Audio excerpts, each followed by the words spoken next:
This podcast is sponsored by Talkspace. You know when you're really stressed or not feeling so great about your life or about yourself? Talking to someone who understands can really help. But who is that person? How do you find them? Where do you even start? Talkspace. Talkspace makes it easy to get the support you need. With Talkspace, you can go online, answer a few questions about your preferences, and be matched with a therapist. And because you'll meet your therapist online, you don't have to take time off work or arrange childcare. You'll meet on your schedule, wherever you feel most at ease. If you're depressed, stressed, struggling with a relationship, or if you want some counseling for you and your partner, or just need a little extra one-on-one support, Talkspace is here for you. Plus, Talkspace works with most major insurers, and most insured members have a $0 copay. No insurance? No problem. Now get $80 off of your first month with promo code SPACE80 when you go to Talkspace.com. Match with a licensed therapist today at Talkspace.com. Save $80 with code SPACE80 at Talkspace.com.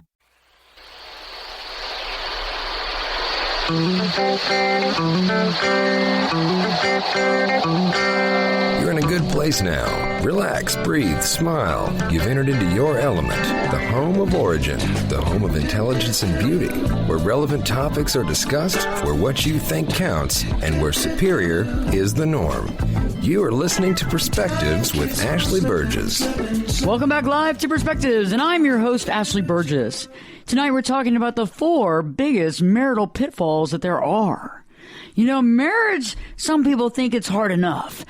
I don't really think it's really that hard. I mean, I think that there are certain pitfalls that we all deal with. There's certain things that we have to overcome. And tonight we're going to talk about those 4 biggest marital pitfalls. We're going to talk about exactly what they are, and we're going to later on talk about how to overcome those and how to avoid them altogether. You know, I think one of the biggest and number one pitfall that we all fall into is my need to change them. Okay, the need to change other people. I think that's interesting because that's really part of marriage, it seems like nowadays, you know, is that you go in on marriage and you know, you like them and all and you love them, but at the same point, there's something that you just want to change about them. You know, there's something that you just, you can't stand. And you figure, you know, if you get married, I think for most women fall into this category, maybe more than men a little bit. If you just get married and everything works out, you'll be able to change them somehow. And it's funny because I think that there's always this like fill in the blank thing. You know, like when you're walking in this relationship, I want to change X, Y, Z about this person. And I think it's interesting because, you know, a lot of people go, well, if you don't like that about them, why are you with them? You know, why do you want to be with somebody that you feel like you want to change? And I've been in several relationships in my past where I really liked the person and I got along with them and everything was good and everything was cool, except for like 1 or 2 things. And I just couldn't stand those things. Like they just drove me up the wall and I couldn't stand it. But I thought, you know what? I'm going to stick with this relationship because it's only a few things that just really bug me. And maybe, just maybe, they'll go away. And, you know, Bill, you know, I think it's funny because I know that you're not married yet. And I've been married. Not yet. We're working on it. Not yet. But almost there. Almost there. And I'll definitely be at the wedding. Yes. So, you haven't been married yet. I've been married for almost 12 years now. And I don't know if you've dealt with this in your relationship, but are there things that your girlfriend wants to change about you? Are there things that you would change about your girlfriend? Well, I mean, the answer is yes to that. But I think that early on, in fact, we had a specific conversation on this because it was an issue in previous relationships that I had. I told her that, look, all I'm looking for is someone who will accept me for who I am, warts and all. I don't want you to change who I am, and I will accept it, and I'll reciprocate. I'll accept you for who you are. That's really rare, though. I don't know of a lot of people that go into a relationship talking Well, like like I said, I got burned on that. I mean, I had a previous relationship. This is the one where, you know, she cheated on me. Right. And basically I just kind of rolled over and was definitely taken advantage of in that relationship. And she most certainly did try to, you know, I was like her Ken doll or something. So she wanted to totally change you. Yeah. And that's good that y'all had that conversation in the beginning because most of us don't have that. I mean, most of us, we put the cart in front of the horse. It's like the same situation of going to the bathroom and realizing after you've gone to the bathroom there's no toilet paper. Okay? Most of us go into relationships and we deal with our life with dealing with the things backwards. None of us normally have that conversation that Bill had with his girlfriend about, hey, I don't want to change you. You don't want to change me. There's definitely things that you want to change about me. And there's definitely things I want to change about you, but I'm not going to do that. Most of us fit into the second category. And that is we get into a relationship. We love that person. However, there are a few things that you just can't stand. And I was recently in the car just the other day. This is last weekend. I was recently in the car driving with two other friends of mine. They're a couple. And one of my friends likes to drink quite a bit. I wouldn't categorize alcoholic, but I would just categorize the fact that they like to drink. So that's kind of a flag to begin with. Well, yeah. And so they've been dating for 2 years now. And in the middle of our conversation, his wife was sitting in the back seat, and we were talking. Him and I were talking about something, and his wife, kind of came up to behind the front seat and was saying, I'm upset with you. And she looked at him and she goes, I'm upset with you. I'm very angry with you. And you were in the car. I'm in the car, and they go, Ashley, it's therapy time. Knowing what you do for a living. Exactly, and I'm like, oh, here we go. And it's funny because my husband was in the car, too. He's in the back seat as well, and he just acted like he wasn't hearing anything. So is this a wife swap, swinger type thing? Is that what you're talking about? No. But I have done counseling on this couple before, right? Yeah. And it's funny how some of my relationships were like friendship / cousin / therapist / life coach / buddy, you know what I mean? / drinking friend, okay? Right. All those things. And I said, okay, yeah, bring it on. What's going on? And she goes, well, I'm so mad. She goes, he shows up home at 3 o'clock in the morning, completely trashed. Like completely screwed up. And he didn't even know, he apparently went to go eat, breakfast, in parentheses, somewhere, and didn't even remember where he went. His phone died. He had taken an Uber to go get breakfast, at 3 in the morning. His phone died after he was done eating, and he decided to walk home. And he remembers taking the side of the highway, not the actual highway, but the service road, and actually walked down the service road because it was a lot faster to go that way. It just gets better and better. Totally inebriated, right? Right. So he shows up, and and then he's at that point where he wants to have some loving. Okay, so yeah. First off, he couldn't find his keys. Knocking on the door. So she's got to get out of bed, go to the door, open the door, let him in, close the door behind him, see that he's obviously extremely inebriated, even after eating. And he looks at his receipt and realizes he'd gone to IHOP. So he'd eaten at IHOP, and so he comes in, and so she goes back to bed. She's angry, she's furious, she's upset. You've woken me up. It's almost 4 in the morning. And as she goes back to bed, he's like, hey, baby. What you doing, And she's like, don't even think about getting anything. I was going to say, I know how that story ends. Yeah. And I'm stone cold sober. And he's just like, he's trying to get her, and all that stuff. So she gets really mad. And so, this is the next day that we're all in the car talking. And she's like, I'm tired of it. He drinks too much. He gets out of control. He doesn't remember what he's doing. And I said, y'all been together for how long? For 2 years, together for a while. How was he when you first met? And she's like, and he goes, okay, I'm going to speak up right now. I was worse. When we first met, I drank more and I went out more than I do now. And I said, so she's known since day one. Day one. He goes, I met her at a club. I was drinking. Right. It was 2 a.m. in the morning. And she knew from the minute we met that I am a partier, I'm a drinker, I like to drink, I like to go out, and I like to kind of get out of control. And he goes, so I don't understand. I don't get it. And so she got really angry, and she's like, I'm exhausted with dealing with this behavior. This is out of control. I mean, I want to get married to you. I want to have a marriage. I want to have a relationship, and I want you to stop drinking. And he's like, honey, I don't want to stop drinking. That's the problem. You want me to stop drinking, but I don't want to stop drinking. Right. You entered this relationship knowing that I like to drink. I'm a drinker. We met when we were out drinking. And now you're all high and mighty over there having one drink a night, making a big deal about every time I drink. Well, so, and here's the thing. Going back to your point earlier, that women more than men maybe are more susceptible to this. There's this nice little fantasy out there. All right. Boy meets girl. And, you know, the guy's in his, you know, sowing his wild oats in his wild swinging bachelor days. So bachelor pad and man cave and, you know. I'll take a man cave. Yeah, so will I. You know, going out, drinking and having fun and, you know, chasing skirts and all this good stuff.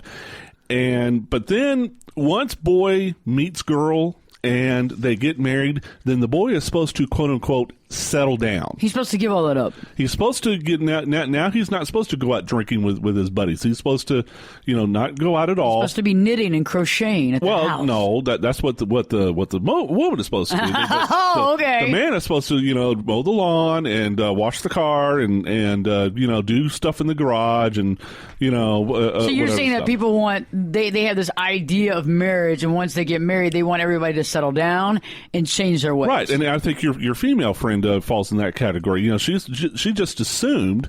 This is why I think the guy had a point there. Not that I defend him drinking and staying out till 3 a.m., but you know, she's going, okay, now you're married, now you have responsibility to me. Do they have any children? What? Do they have any children? Well, they're not married yet. She's talking about getting married. They're talking. Okay, all right. Well, she's like, when you get married, I want you to quit drinking. And he's like, I don't want to quit drinking. I mean, why? If you have such a big problem with me drinking, why would you want to marry me? Yeah, I mean, you know me for 2 years. That's all I've done. You know? Yeah. But again, you know, she's like, wait a minute, more than that, but... boy meets girl, getting married. Now we're supposed to live happily ever after. Yeah, and settle down. That's his issues, and I agree with him as well. Is that she's known this from day one. They met out at a bar. They hung out drinking. Her life has changed a little bit. She's chosen to change a little bit of her drinking patterns. He hasn't. He's lessened up a little bit, right? So he's lessened up a little bit. He's not as crazy. But now she's wanting to say, hey, you know, she's basically saying she's become exhausted of the drinking. It's such a big deal. She feels upset. She says she feels disrespected by him drinking. He wants him to stop drinking. And if you truly love me, you would stop drinking. And I understand this. There's a little bit of an addiction issue here, and so I get it. So it's a little less black and white. It's more gray. And addictions can be really rough because the spouse or the girlfriend or the boyfriend can always feel like they are competing against another woman or another man. So if a man likes to go out and drink, the woman feels like she's actually competing against the alcohol. Right. The same goes with drugs. Anybody that's out there that does drugs, their spouse or their counterpart feels like they're constantly competing with that thing. Also, they feel a little bit like they're competing against what happens when they're on said thing when they're not around. And I just thought it was interesting, though, the need for her to want to change him, because I think we've all gotten into those relationships before where you love them for mostly everything about them except for that one thing that you just can't stand. So when we return, we'll be talking more about the need to change them. And also we're going to move into the second biggest marital pitfall, and that is to marry out of need instead of want. So stay tuned, because Perspectives with your host, me, Ashley Burgess, will be back in. We'll be back in 2 shakes. This podcast is sponsored by Talkspace. You know when you're really stressed or not feeling so great about your life or about yourself? Talking to someone who understands can really help. But who is that person? How do you find them? Where do you even start? Talkspace. Talkspace makes it easy to get the support you need. With Talkspace, you can go online, answer a few questions about your preferences, and be matched with a therapist. And because you'll meet your therapist online, you don't have to take time off work or arrange childcare. You'll meet on your schedule, wherever you feel most at ease. If you're depressed, stressed, struggling with a relationship, or if you want some counseling for you and your partner, or just need a little extra one-on-one support, Talkspace is here for you. Plus, Talkspace works with most major insurers, and most insured members have a $0 copay. No insurance? No problem. Now get $80 off of your first month with promo code SPACE80 when you go to Talkspace.com. Match with a licensed therapist today at Talkspace.com. Save $80 with code SPACE80 at Talkspace.com. Turn it up and jump in the deep end on Perspectives with Ashley Burgess. The water's warm and there's a swim-up bar. Glass of perspective, anyone? Now, here's Ashley. Welcome back live to Perspectives, and I'm your host, Ashley Burgess. We're talking tonight about the 4 biggest marital pitfalls. You know, the first one is my need to change them. You know, I've been in relationships before where I wanted to change a lot. Sometimes maybe just a little bit, but there was always some sort of need for change. You know, when I married my husband, when we first met, it was funny because it was the first person that I didn't really think about changing them on really any level. And I think it's funny, though, he wanted to change a few things about me, though. I know for a fact that he finds me disorganized and wants to always try to help me figure out how to organize my life, you know, as far as my closet and my clothes and those types of things. I know the second thing is that when we first met, you know, I had just moved back from Miami Beach. So I lived in Miami, and I don't know if anybody's listening tonight lived in Miami before, but, you know, clothes is like a secondary thought in Miami. You know, really, honestly. You really don't need them in Miami, do you? You really don't. You know, I mean, if you have a swimsuit and some cutoffs and a T-shirt for the most part for the weekends, you're good. I mean, when I moved down there, you know, I moved from a more of a place that was all about, you know, presentation and clothing. And I remember I had like 2 nice jackets. And I think it got down to like 60, like a couple of times a year. And you'd put that jacket on like in January, and you'd walk into the restaurant with it. And by the time you got in the restaurant, you're like, I'm dying. You are sweating bullets. Oh, yeah, but you look good walking in, though. Yeah, well, everybody's like, that's a nice jacket, Burgess. That's probably what mattered most, is that you look good. Oh, yeah, everybody's like, Burgess, man, where'd you get that at? And I was Right. like, well, you know, but then I was like, I got to take it off. Anybody want to try it on? You know, but a lot of times you get free clothes on the beach. So, like, you'd be walking down the beach and there'd be like some sort of like company. Like, I remember when Red Bull was like, it started and was a big deal, and like Soho drinks and SoCo drinks and Sobe drinks and South Beach. It was, you know, all these drinks and all these energy drinks would come down to the beach, and they would literally give out T-shirts. If it was like Vote Sobe, whatever it was, you know, Vote South Beach. And so I had all these T-shirts, and I remember I wear those around the house all the time, and Greg absolutely hates them. Like, Right. he's like, these are awful. I mean, they look awful. I mean, you got pit stains in there. I mean, like, did you drop some food on that one and it won't come out? You don't look pretty. No, he's like, come on. So it was funny. The first time I went out of town when we were together, we hadn't gotten married yet. When I got back, like, my whole collection of old school T-shirts was missing. Oh, no. And I didn't know for like a week and a half, you know, but I was kind of wondering. I went into the washing machine, couldn't find anything. Went to the dryer, couldn't find anything. Went into the dirty clothes hamper, couldn't find anything. And I finally looked at him. I was like, so what happened with my T-shirts? He's like, what do you mean? I was like, what happened specifically to I'm with Stupid?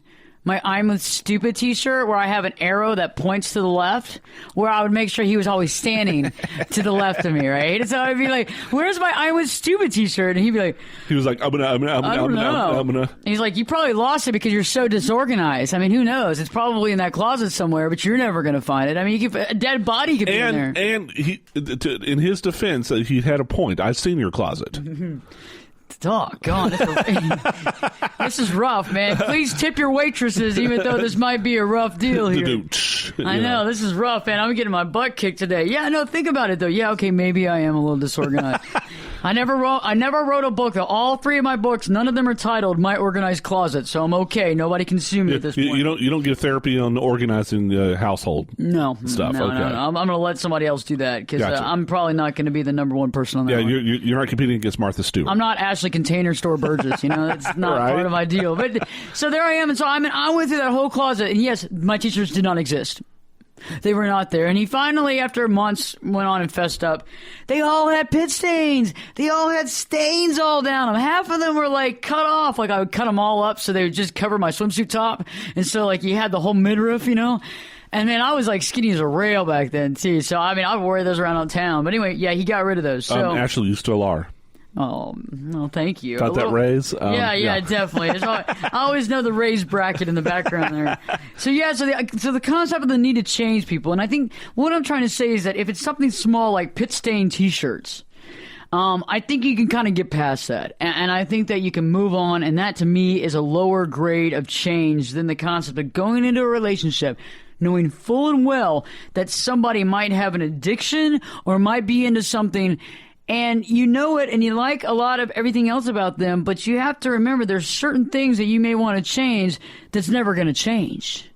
And you know, and the biggest deal is when you know that this is going on in the very beginning, I mean, why do you continue to stay in that relationship knowing that you have a problem with that and it's become a big problem? And when something has become such a big problem that you feel disrespected by it, that you feel angry about it, that you've become so resentful and you're not even married yet, that's a red flag that you really need to sit down and decide, can I get past this or do I need to move on? So let's begin to talk about the second biggest marital pitfall, because later on in the hour, I'm going to actually help you figure out how to avoid these altogether. But I want to talk about these in specifics because I think a lot of people are dealing with them right now.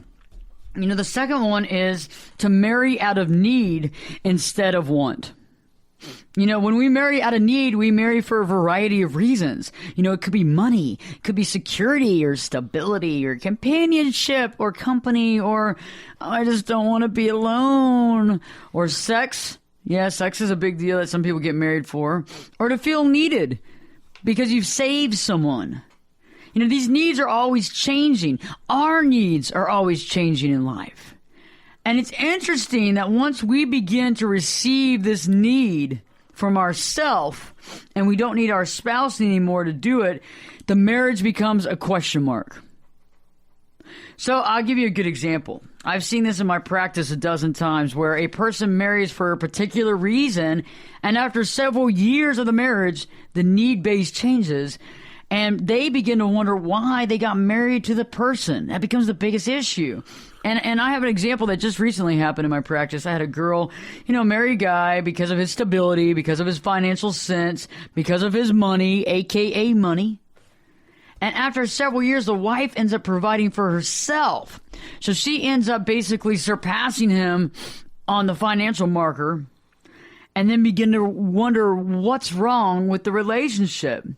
Because she feels like she's grown and she feels like he's stayed the same, but that's not really at all what's happened. The problem is that it's not that she's grown, it's just that her needs are now being met by herself.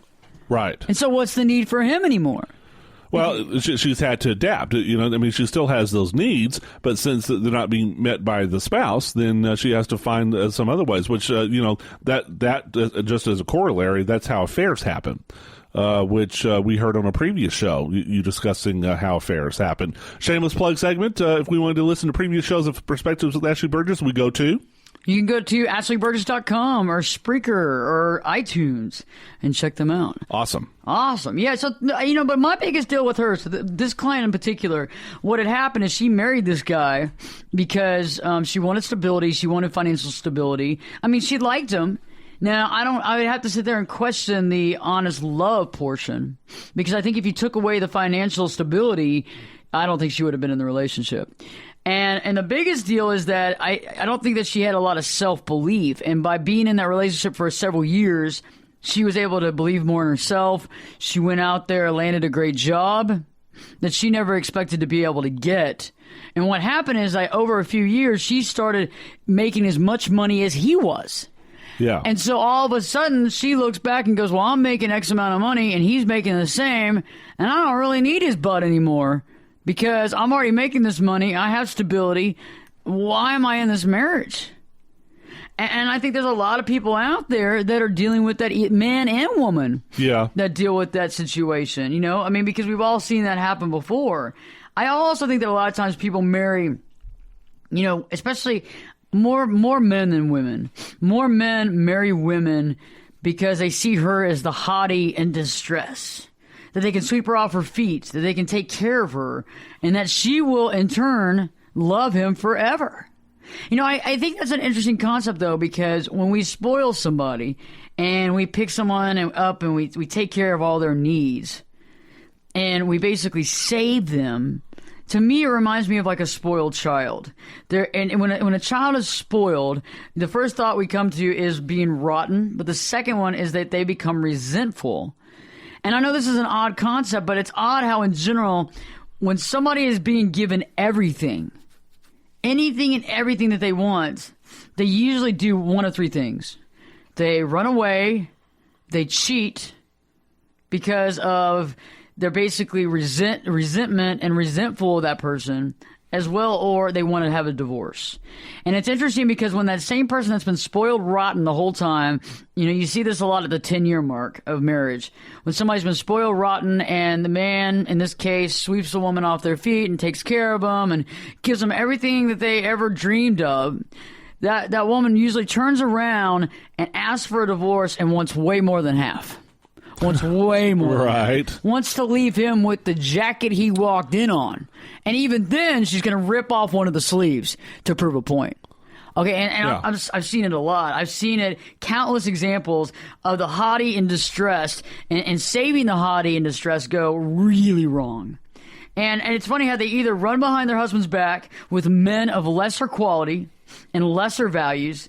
They either isolate and brood on a daily basis, or they push for the divorce because they want more than their share.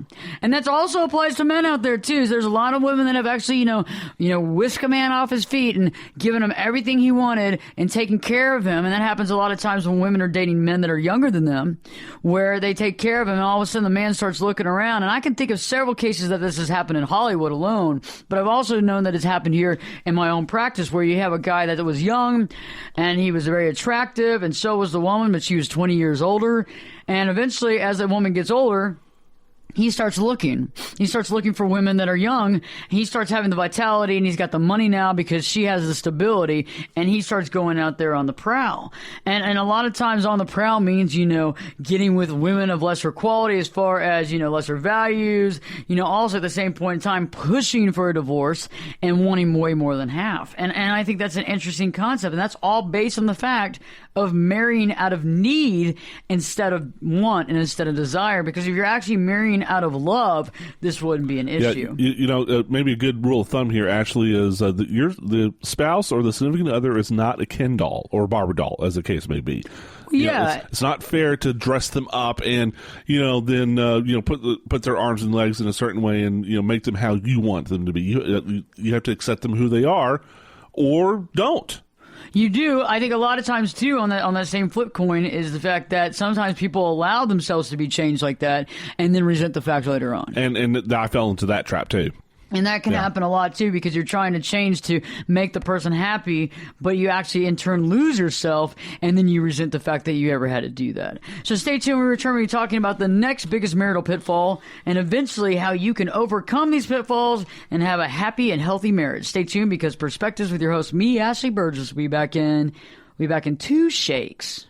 This podcast is sponsored by Talkspace. When you're really stressed or not feeling so great about your life or about yourself, talking to someone who understands can really help. But who is that person? How do you find them? Where do you even start? Talkspace. Talkspace makes it easy to get the support you need. With Talkspace, you can go online, answer a few questions about your preferences, and be matched with a therapist. And because you'll meet your therapist online, you don't have to take time off work or arrange childcare. You'll meet on your schedule, wherever you feel most at ease. If you're depressed, stressed, struggling with a relationship, or if you want some counseling for you and your partner, or just need a little extra one-on-one support, Talkspace is here for you. Plus, Talkspace works with most major insurers, and most insured members have a $0 copay. No insurance? No problem. Now get $80 off of your first month with promo code SPACE80 when you go to Talkspace.com. Match with a licensed therapist today at Talkspace.com. Save $80 with code SPACE80 at Talkspace.com.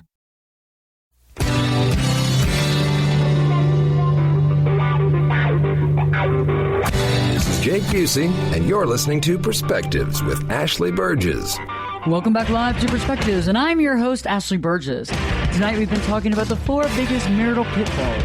And we just recently were talking about the concept of marrying out of need instead of want. And that's so important, because when we marry out of a necessity, we marry because we need something. That ends up changing. The need ends up going away, or the need changes, and eventually we look back at the relationship and we go, what are we doing here? This doesn't make any sense. Why did I get married to this? Where am I? Where did she come from? What am I doing? Where did these kids come from? Oh my God, I'm losing the best years of my life. Like, he's an alien. I don't speak Klingon. Where did you come from, Aliens can make good partners. So. Well, as long as they speak the same language. Sometimes it doesn't matter. It just depends on the need. Okay. Family show, Ashley. Maybe the sex is good. Family show. Maybe the sex is good. So the next biggest marital pitfall that a lot of us find ourselves in, the next biggest marital pitfall is comparing the marriage. Comparing the marriage. A lot of us have a tendency of comparing the marriage. Oh, gosh. And I've done this before. When you're married and you compare the marriage, there's no formula, by the way, to this. There's no set year of when you're married, you begin to compare marriages. It always tends to happen to about 99.9% of married couples. And it's funny how some of us compare our marriage to other marriages on a daily basis. And it's funny because we have limited knowledge base on the marriages that we compare ours to. And it's funny how we rarely make a real comparison. Instead, we assume others ultimately have a better marriage than we do. And, they must be more in love. They must be having more sex. They must be having sex on a daily basis, different from me. Maybe that's the difference. I know we're having sex 3 times a week, and I'm wondering if John and Jill over there, they might be having sex 7 days a week. I don't know. Is our marriage good? And then you wonder, is everybody's marriage better than yours? I think it's easy for us to fall into the grass is greener trap because it's absolute human nature. Rarely can we go through life without comparing ourselves to everyone and everything. Comparisons begin when we feel we are inadequate in a specific area of our relationship, or that others probably triumph over us and leave us in the dust. I've done this before. I think almost every married person has compared themselves to another married counterpart at one time or another, or is constantly doing it on a daily basis. And I think we have to sit there and think, what goes through the mind? Okay, so I've wondered, is this marriage great? Is this marriage like everyone else's marriage?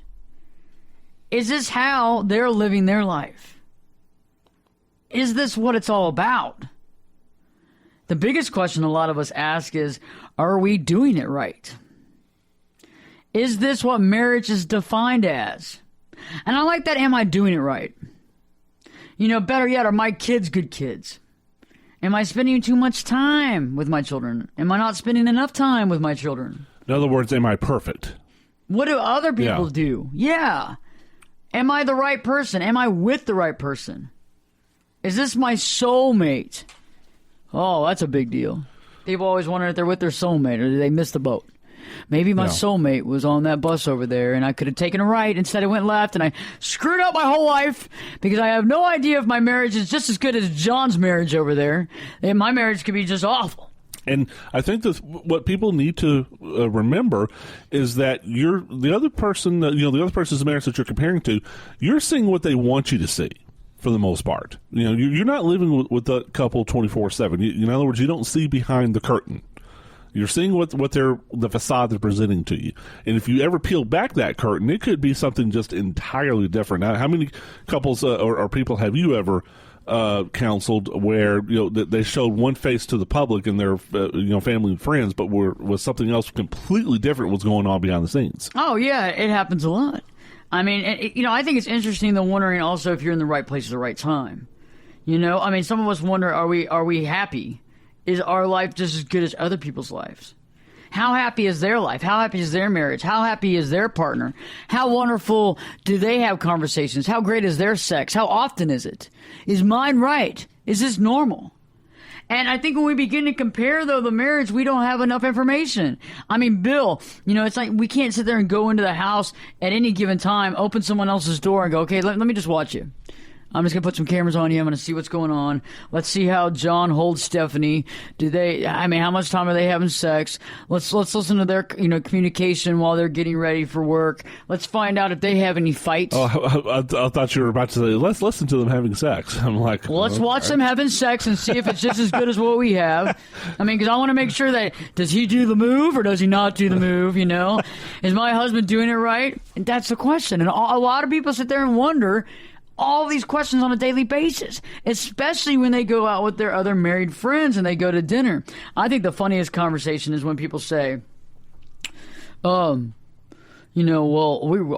sorry we're late. Sex was, just, having the sex. And you're just like, dude, really? And it's funny because I remember the first time Now, did he say that chest puffed out? I'm sorry I was late. I was having sex. It was kind of like, yeah, by the way, on the down low, we were getting down, Okay, yeah. And I was trying to play it cool. Yeah, and I was just like, okay, and so I started questioning because we were like married for 2 years at that time, and we hadn't had sex on the way to the restaurant. We hadn't had sex right before we got to the restaurant. I'm thinking, what's wrong with us? Where did the fire go? You know what I mean? They got fired. They were late coming to the restaurant because they were having sex. Well, there's something wrong with my marriage. Well, then later on, they ended up breaking up, and I didn't even realize he had BS that whole thing. They were not having sex. They were having a fight. And so you can't sit there and think about what other people are saying, too, and you can't take that as face value because a lot of times that makes you compare your marriage. And the sad thing is that when we compare things, we always have lesser. Okay, that's a way of comparison. That's the sad part about it, is that when we're comparing in our own mind other people's lives, their life always seems better. I mean, there's an old show that you can listen to on Spreaker on AshleyBurgess.com, or you can buy it on Texas Music or Cerebral Studios, and I was talking about the concept of when people are going to their beach house. And how a lot of times when you hear beach house, you go, oh, God. You're over there thinking like Kenny Buckport. You're over there thinking like, President Bush's house. Or Malibu, yeah. You're thinking about some sort of palatial estate when in actuality it might be actually a double-wide trailer. Maybe not even that. And so a lot of times we're over there comparing our marriage and we're falling into this pitfall of comparison, which leaves us feeling lesser. And last but not least, the fourth biggest marital pitfall is marrying for looks only.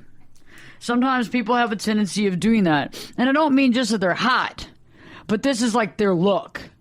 Like, I know guys that have gone through 3 marriages already, and they're constantly looking for that particular type of woman. She's got to be about 5'8", got to have long blonde hair, blue eyes. It's got to look this exact way, but nothing else matters. And then later on they wonder why she's dumb as a stump.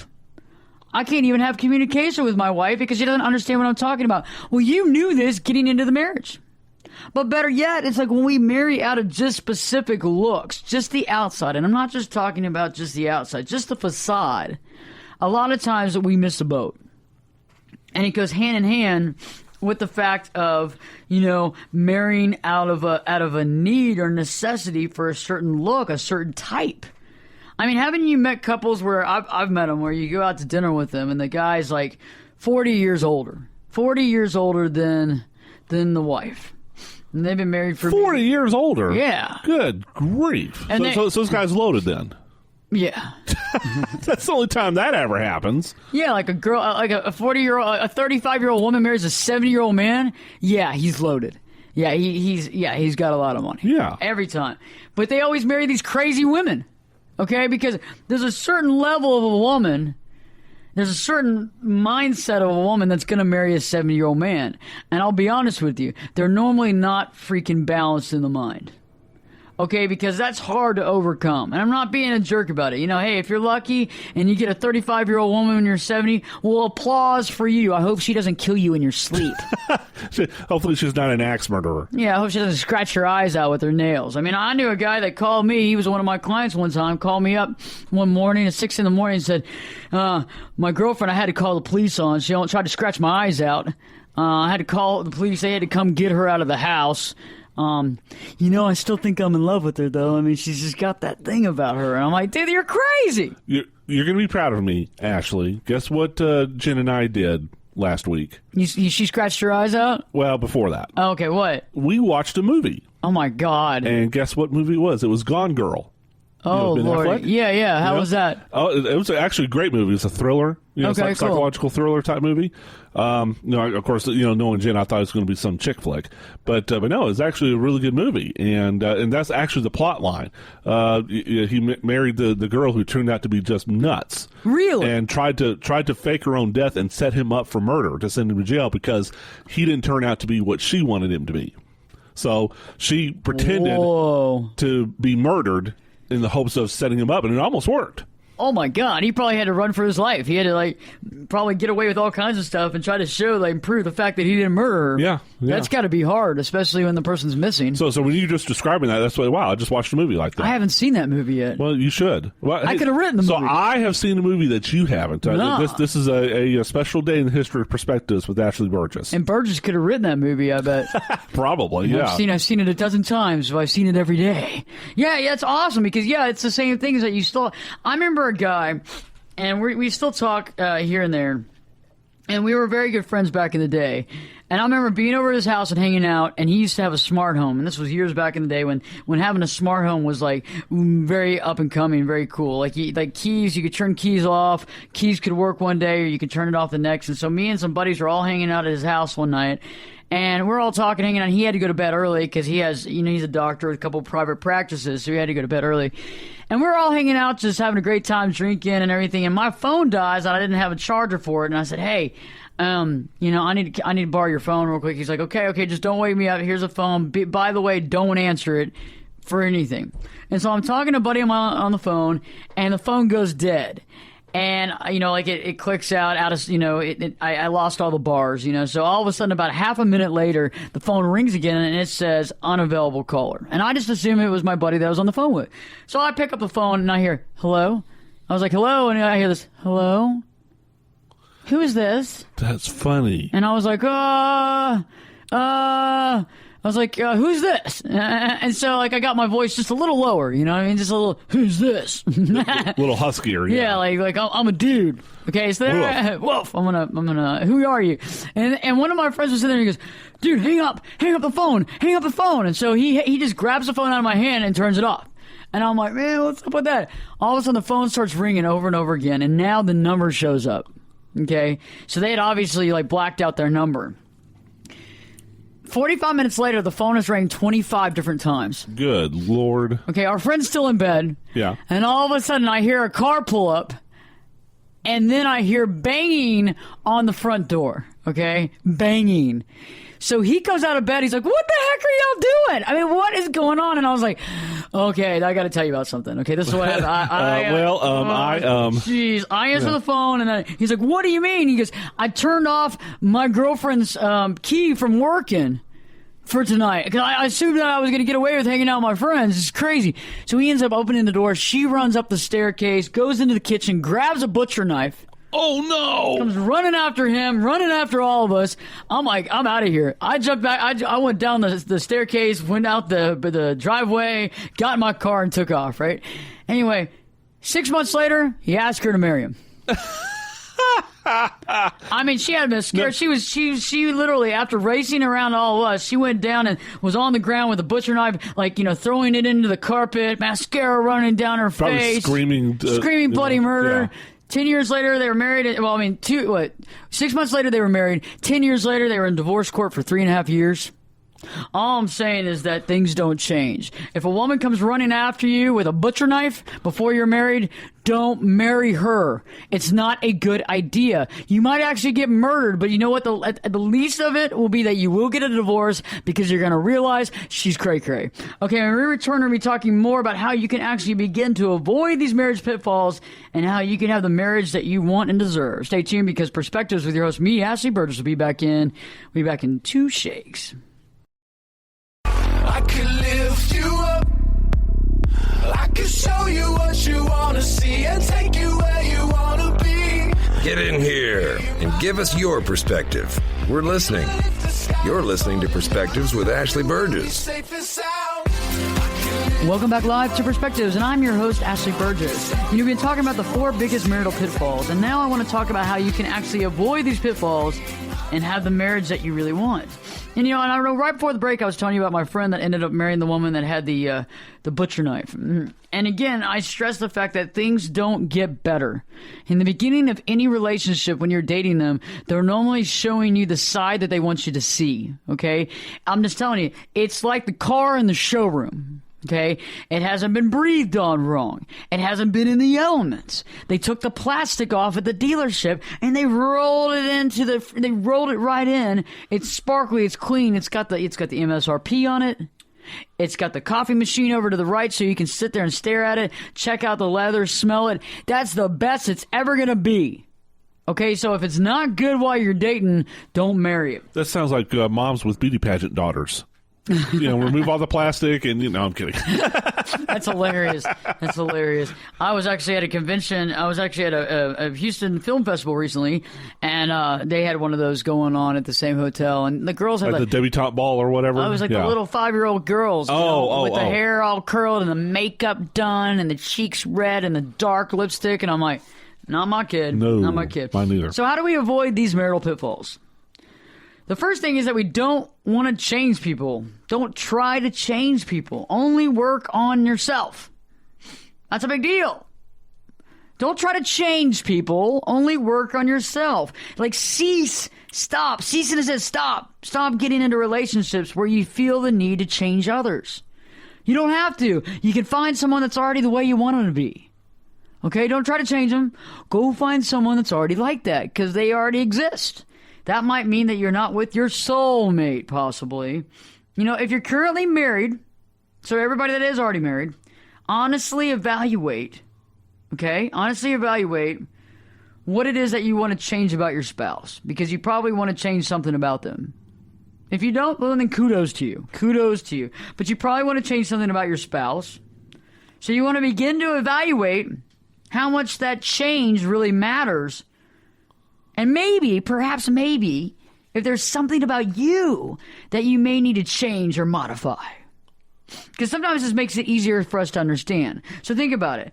Evaluate how much this change needs to be made, how much happier you perceive yourself to be if this person makes this change. But better yet, on the flip side, is there something about you that you may need to change or modify?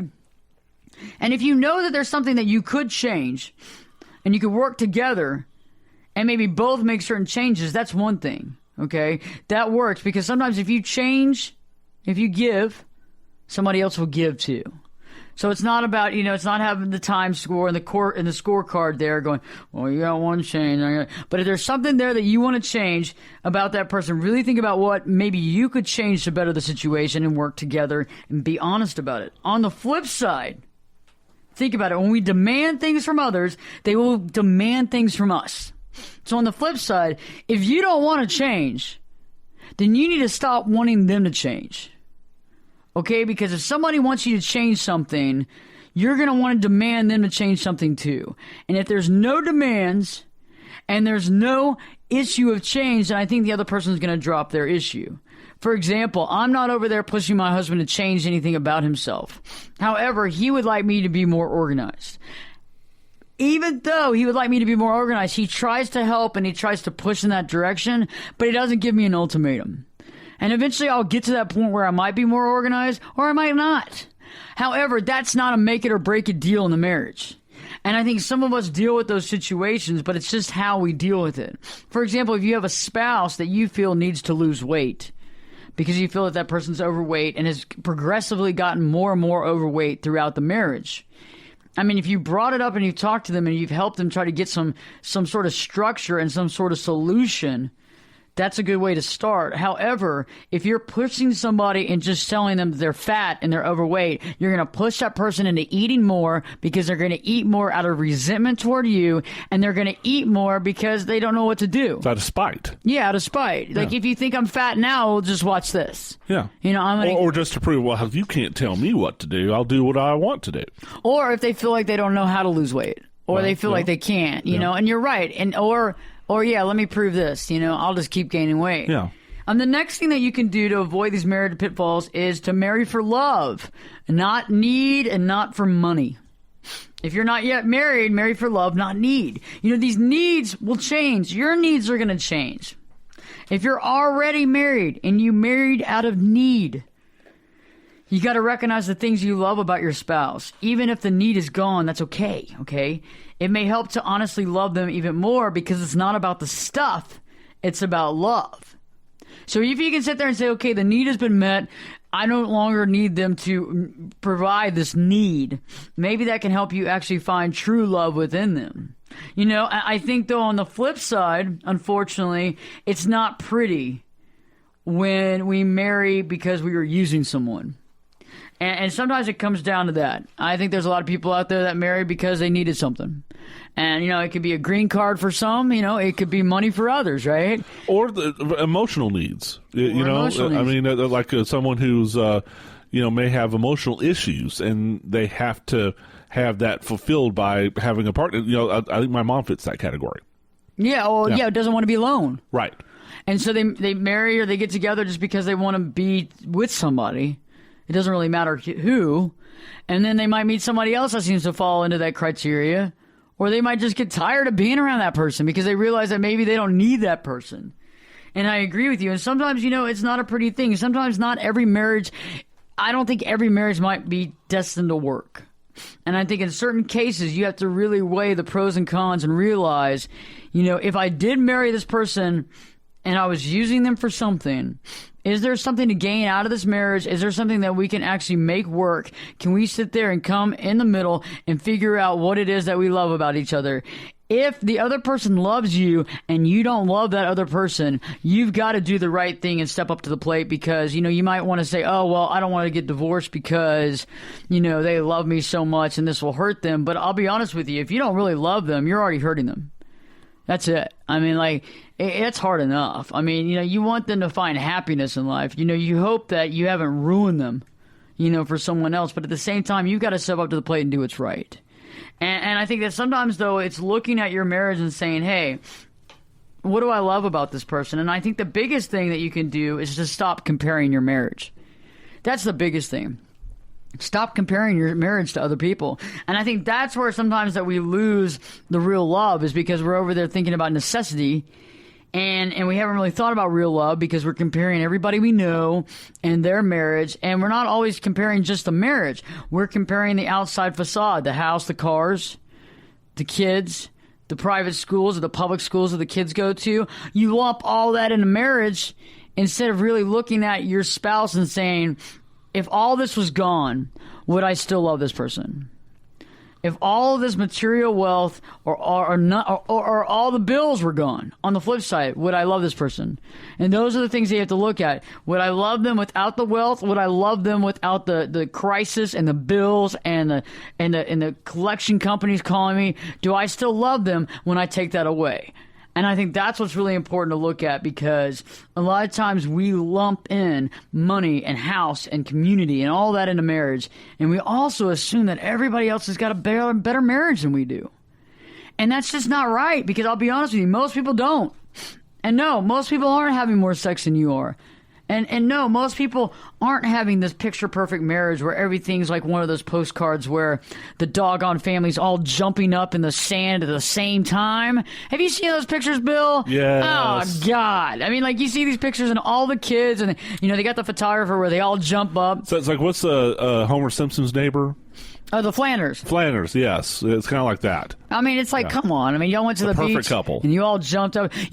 Somebody had to use a mini trampoline. The wife probably did. You're like, she didn't jump that high. I could probably jump higher than her. People start comparing the craziest things, And I think when we stop comparing our marriage, we actually get out of that pitfall and we start realizing what real love is. And last but not least, don't marry just for looks. Okay, if you have married for looks, well, for the most part, those have a tendency of dwindling a little bit.